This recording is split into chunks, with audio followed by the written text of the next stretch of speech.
డబ్బు, అనారోగ్యం, ఉద్యోగం, వ్యాపారం అప్పులతో బాధపడుతున్నారా? మీకోసమే మేనిఫెస్టింగ్ మిరాకిల్స్ 11 డేస్ ప్రోగ్రామ్. నమస్కారం అండి, డాక్టర్ శ్రీ ఆచార్య అనంతకృష్ణ స్వామి గారు. నమస్కారం.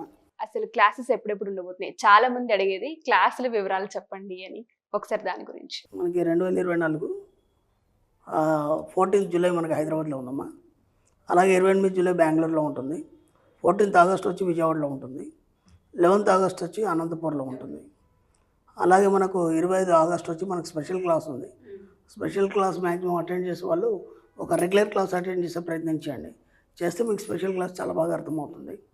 అలాగే 1st సెప్టెంబర్ వచ్చి విశాఖపట్నంలో ఉంటుంది. అలాగే 8th సెప్టెంబర్ వచ్చి తిరుపతిలో ఉంటుంది. అలాగే మన 15th సెప్టెంబర్ వచ్చి మళ్ళీ రాజమండ్రిలో ఉంటుంది. ఏదైనా క్లాసెస్ వీలైన తొందరగా ఎన్రోల్ చేసుకోండి. కొన్ని క్వశ్చన్స్ ఉన్నాయండి, అవి అడుగుతాను. అందరూ అనుకుంటుంటారంటే కష్టపడి పని చేస్తే ఎంత దూరం ఉన్నా వెళ్ళొచ్చు. ఈవెన్ దాన్ని నేను కూడా బిలీవ్ చేస్తాను. అది పక్కన పెట్టేస్తే అనంతకృష్ణ స్వామి, నాగరాజు కలిసి మనీ మంత్ర అనేటువంటి సబ్జెక్ట్ యూట్యూబ్లోకి తీసుకొచ్చిన తర్వాత ఎలా అయిందంటే ఆలోచన స్థాయి మారిపోయింది. మీరు నేను ఇలానే కూర్చొని వీడియోస్ చేసాం. మనం కొత్తగా కూడా ఏం చేయలేదు, సబ్జెక్ట్ని ఎలివేట్ చేసుకుంటూ వెళ్ళిపోయాము. గౌరవ డాక్టరేట్ వరకు డాక్టర్ శ్రీ ఆచార్య అనంతకృష్ణ స్వామి గారు వెళ్ళారు.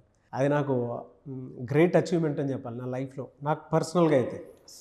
ఎందుకంటే సార్, ఒక సబ్జెక్టు ఇలా కూడా ఉంటుందా అంటే ఆలోచన స్థాయిని ఇలా కూడా మార్చొచ్చాను. చాలామంది మోటివేషన్స్ వింటూ ఉంటారు, ఎక్కడో పడిపోయి అంటే అప్పుడు విన్నంతసేపే బాగుంటారు. అప్పుడు దాని నుంచి ఏం నేర్చుకున్నారా అని అంటే వీడియో వినటానికే బాగుంటుంది, మనసుకు తృప్తిగా ఆ టైం వరకు కలుగుతుంది. బట్ దాని తర్వాత మోటివేషన్ ఆగిపోతుంది. బట్ ఒక మనీ మంత్ర సబ్జెక్ట్కి వచ్చేటప్పటికే కంటిన్యూటీ ఉంటుంది. దానితో పాటు పాజిటివ్ ఫీడ్బ్యాక్స్ ఉంటాయి. ఎవ్రీ మంత్ నేను ఎంత అచీవ్ చేశానని చెప్పేసి ఫీడ్బ్యాక్ వీడియోస్తో పాటు నేను ఇంత గోల్డ్ కొనుక్కున్నాను, గోసేవ చేస్తున్నాను బయట. దాంతోపాటు నేను కొంతమందికి ఇలా దుప్పట్ల పంచి అనేది అని చెప్పేసి చెప్తూ ఉంటారు. Very happy for you. ఈ సబ్జెక్ట్ని మీరు రీసెర్చ్ చేసేటప్పుడు మీరు ఎలా అసలు థింక్ చేసుకుని ముందుకు తీసుకొస్తున్నారు? ప్రతి వీడియోలో ఓడ్ టు ఓడ్ నేను ఎప్పటికప్పుడు అడిగేదే. అంటే కొన్ని విషయాలు చెప్తే మారని డిఎన్ఏ కూడా ఆటోమేటిక్గా మారిపోతుందేమో. అంటే కొంతమందికి హెరిడిటరీ ఇది అని ఉంటుంది. బట్ ఆలోచన స్థాయిలో ఇలా జస్ట్ టర్న్ అవగానే ఆ హెరిడిటరీ మీనింగ్ కూడా మారిపోయేంత, అంటే ఆ డిఎన్ఏలో చేంజ్ కూడా వచ్చేసేంత ఇదిగా చెప్తూ ఉంటారు సబ్జెక్టు. ఎలా సార్ అదే? కొన్నిసార్లు మీరు చెప్తుంటే నాకే అనిపిస్తుంది ఒక విషయం ఎంత ఈజీ చేసి పడేశారంటే అని చెప్పేసి. అంటే ఈ సబ్జెక్ట్ అనేది మనము ఎక్కడి నుంచి ఎత్తుకొని తీసుకురాలేదు. మన జీవితంలో కలిగే అనుభవాల నుంచి మనం ఎక్కడెక్కడ పొరపాట్లు చేస్తున్నాం ఒకటి. రెండోది ఏంటంటే మన సబ్జెక్టులు ఎట్లుంటుందంటే ఒక ఏదైనా సరే ఒక వ్యసనంగా మార్చుకోవడం, లేదంటే దేనికైనా మనం బానిస అవ్వడం. అంటే ఆలోచన విధానంలో నేను చెప్పేది, మన భౌతికంగా కాదు, ఆలోచన విధానంలో. ఇప్పుడు నేను ఇదే అని నమ్ముతాను అన్నప్పుడు వాడికి ఏం చెప్పలేము మనం. ఇదే అని నమ్ముతాను అన్నప్పుడు వాడికి ఏం చెప్పలేము. ఓకే, కొందరు ఉంటారు ఛాందసవాదులు ఉంటారు, వాళ్ళు ఏదైతే పట్టుకుంటారో అదే కరెక్ట్ అంటారు. ఇక దానికి నువ్వు ఎన్ని చెప్పినా ఇంకా వాడు నువ్వు వినడు. ఇప్పుడు మనం ఏం చేసామంటే అందరి జీవితాల్లో వాళ్ళు పాటించేదే దాన్ని సత్యమేంటో తెలియజేస్తూ ఉన్నతి వైపు నడపడానికి చిన్న చిన్న అఫర్మేషన్స్, చిన్న చిన్న మార్పులు చెప్పాము వాళ్ళ జీవితంలో. అప్పుడు ఒక చిన్న ఎగ్జాంపుల్ చెప్తాను.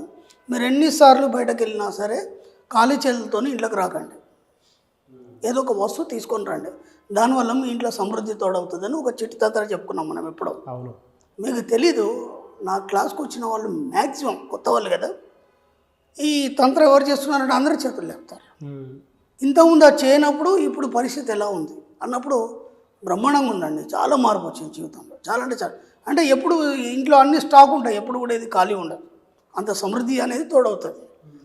విచిత్రమైంది ఇక్కడ ఈ యొక్క చిన్న పదానికి మీరు చేసే ప్రక్రియకి మతంతో సంబంధం లేదు, మతంతో సంబంధం, దేవుడితోని సంబంధం లేదు.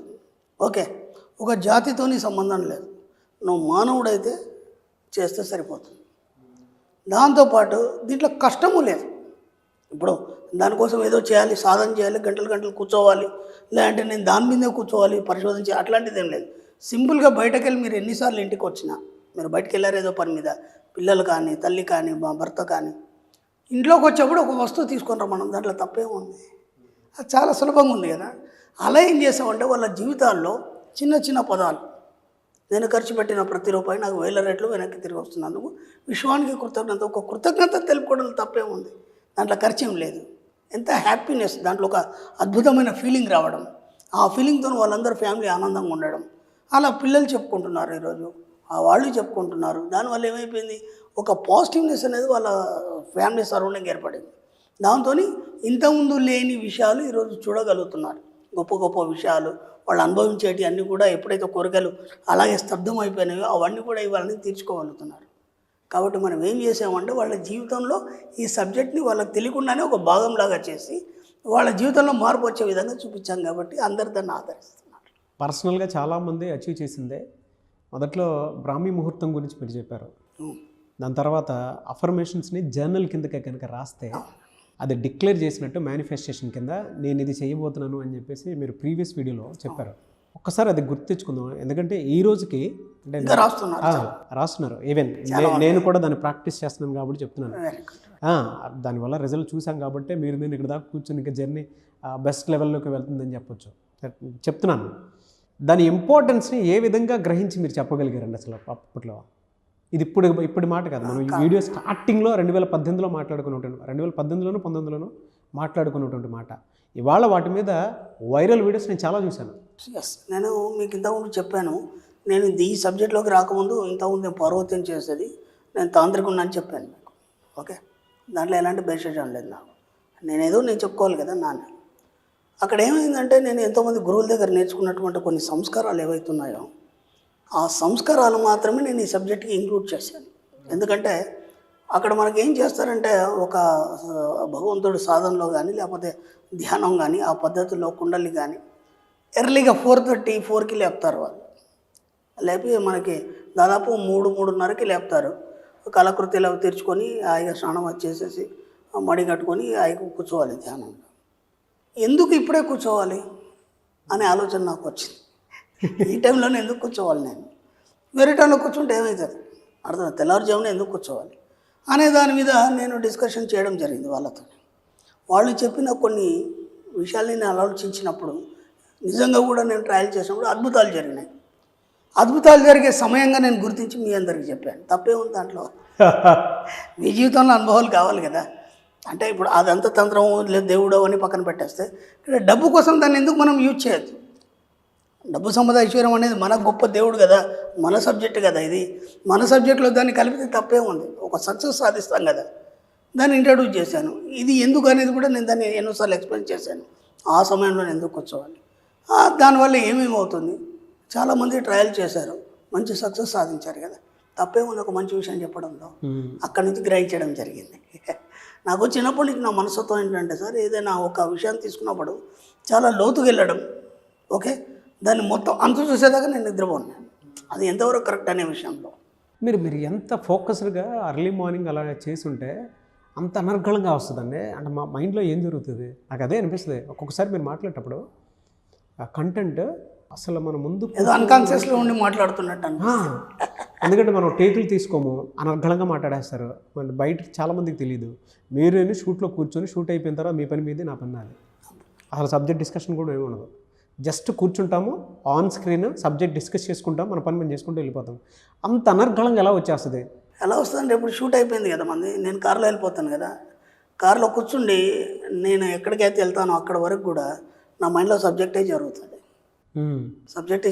అంటే ఎలా జరుగుతుందంటే ఒక క్లయింట్ వచ్చాడు నా దగ్గరికి, ఇలా జరిగిందని చెప్పాడు. దానికి ఎలాంటి కారణాలు తోడైనాయి. సేమ్ అదే సిచ్యువేషన్ ఇంకో క్లయింట్ చెప్పాడు, అతడు ఫెయిల్ అయ్యాడు. అతనికి ఎందుకు సక్సెస్ అయింది, ఇతను ఫెయిల్ ఎందుకు అయ్యాడు. సక్సెస్ కావడానికి కారణాలు ఎన్ని ఉన్నాయి, ఫెయిల్ కావడానికి కారణాలు ఎన్ని ఉన్నాయి. దీన్ని మనం సబ్జెక్ట్ పరంగా ఏ విధంగా నిర్వచించవచ్చు. ఇంటికి పోయేదాకా అదే అయిపోయిందా, ఇంటికి వెళ్ళినాక ఏం చేస్తాం, తింటాం, నాకు ఏ హ్యాబిట్స్ లేవు, హాయిగా పడుకుంటాను, లేదా ఏదో సబ్జెక్ట్ రాసుకుంటాను. అప్పుడు కూడా నిరంతరం సబ్జెక్ట్ గురించి ఆలోచనలు. ఇంకా కొత్తగా ఏం చెప్దాం, దేన్ని మనం విపులీకరిద్దాం, ఇంకా ఈజీగా సబ్జెక్ట్ని మనం ఎలా అందిస్తే వాళ్ళు ఇంత తొందరగా రీచ్ అవుతారు. ఎక్కడెక్కడ ఏం చెప్పబడింది, వేదంలో ఏం చెప్పబడింది, పురాణాల్లో ఏం చెప్పబడింది, ఇతిహాసాల్లో ఏం చెప్పబడింది. గొప్ప గొప్ప మహానుభావులు ఉన్నారు, చాగంటి గారు, గరికపాటి గారు, అట్లాంటి వాళ్ళు మహానుభావులు ఎంతోమంది ఉన్నారు, షణ్ముఖ శర్మ గారు.